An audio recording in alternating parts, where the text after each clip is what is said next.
Yeah, after working in it, I quickly became disenchanted with the school system. As a school counselor who's worked in a variety of backgrounds, in brick and mortar, virtually, at a private school, also having worked in higher ed, it's fair to say I've been around the academic circus. Hey Flourish fam, I'm Carla, a school counselor turned home cultivator and hopeless lover of the family. Grab that pile of laundry and join me for chats on intentional parenting that helps your family flourish.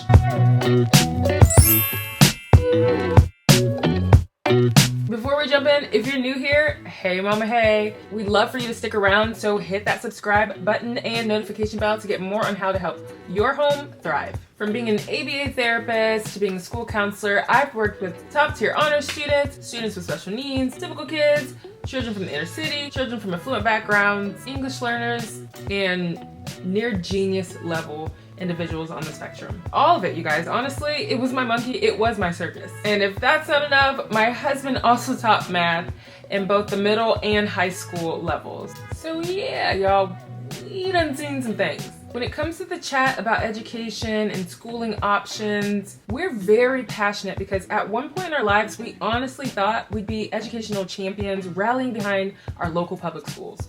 And then we had kids. The end. Just kidding. Kind of. Okay, here's what I mean. Having kids really made us weigh into the conversation with new vested interests. If you're watching my channel and specifically this video, then you care about your child and want to make sure you're making the best decision for her too. Whether you have a newborn or almost 5-year-old that you're making plans or wondering if the option you chose really makes sense for your family, this is the video for you. So let's break down your options and we'll share why we landed with homeschool. So typically speaking, you have 4 options. Public school is the biggest and the broadest option here in the United States. It's paid by taxpayer dollars, so functionally speaking, it's free. It's also available to every student in the nation, regardless of finances, zip code, or anything. But not to lose you. Once upon a time, for any tax-paying citizen, it was a fairly safe bet. You could send your child to school and they would typically be safe and they would learn the 3 R's: reading, writing, and arithmetic. Plus a general overview of history and science. Second option is private school. There are tuition costs associated with private schools. Some may offer scholarships or reduce tuition if parents work at the school. Typically, private schools teach through a specific worldview or towards a specific goal, like a college prep school or a Christian school, a leadership academy. You get the point. Historically speaking, private schools have been known to offer a premium education because of this niche factor. The third option are charter schools. It's kind of like a quasi-private school that utilizes state dollars, but isn't necessarily required to meet state testing stipulations, though that may change from state to state. So you'd have to look that up based off the area you live in. It can offer a private school feel without the cost, but the ugly side of charter schools is that it can also be a catch-all space for kiddos who got kicked out of one too many traditional public school settings. So really know the school that you're thinking about.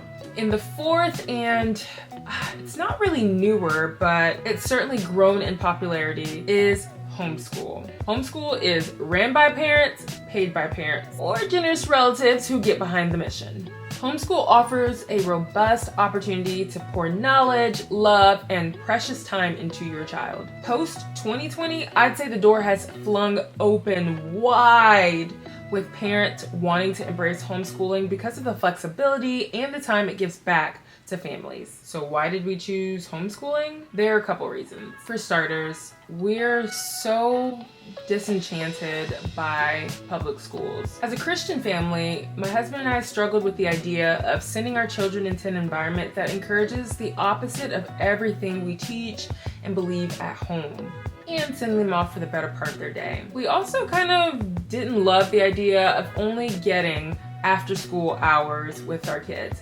especially as they get older and participate in sports or other activities. And honestly speaking, having worked in it, I really did not like the idea of sticking our children in holding patterns for 7-ish hours of their day with same-age peers and expect maturity. As a school counselor, I had countless cases of students adapting toxic and outright dangerous behaviors. You name it, it was a reality.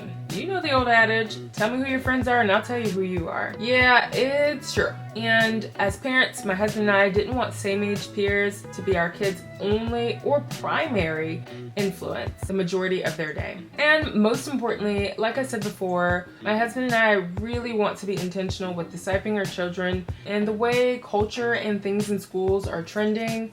The moral safety net that formerly existed before is pretty much evaporated overnight. And if you think I'm crazy on this one, during my graduate training to become a counselor in schools, one of the leading organizations that specialized in advocacy for students who identified as LGBT+ came in and conducted a workshop for counselors on how to give children bus passes to get to that organization's facility so that youth could obtain transition clothes, contraceptives, STD and STI testing, as well as a space to hang out with like-minded peers and adults for children as young as 12 and 13, all without parental consent.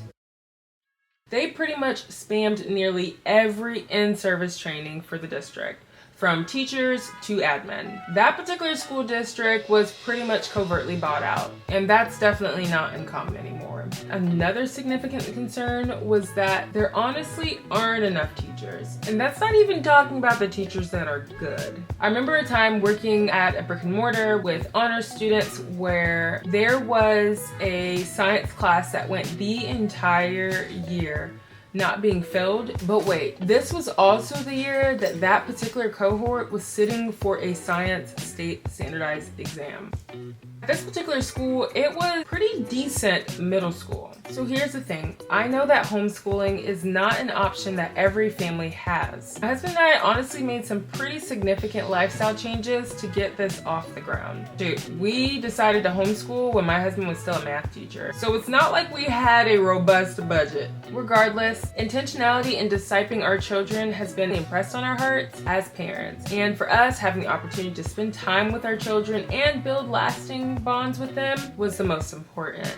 And just because your kid's in public school doesn't mean that you can't do the same. Again, intentionality is key even if homeschooling's not for you. Know your teachers, know your school counselors, and know your administrators. Let me know in the comments if you're considering homeschooling or what your heart's dream is for your family, or what schooling option you do pursue with your kids. Of course, it's a huge decision to decide to homeschool. We honestly don't want to pay for private school, and charter schools are pretty much the same thing as public schools, so yeah. At this point, we plan with open hands and are taking it year at a time, kid by kid. But our hopes are to homeschool all the way through, and we've recently immersed ourselves in classical conversations, which has been really fun. My encouragement to every parent is to be involved no matter what you choose. Homeschooling is not keeping your child home and scrolling through your social media feed all day. And sending them to school does not abdicate you from your responsibility to be involved. Know your kids' friends, mind their tech circles, and build your relationship with your child.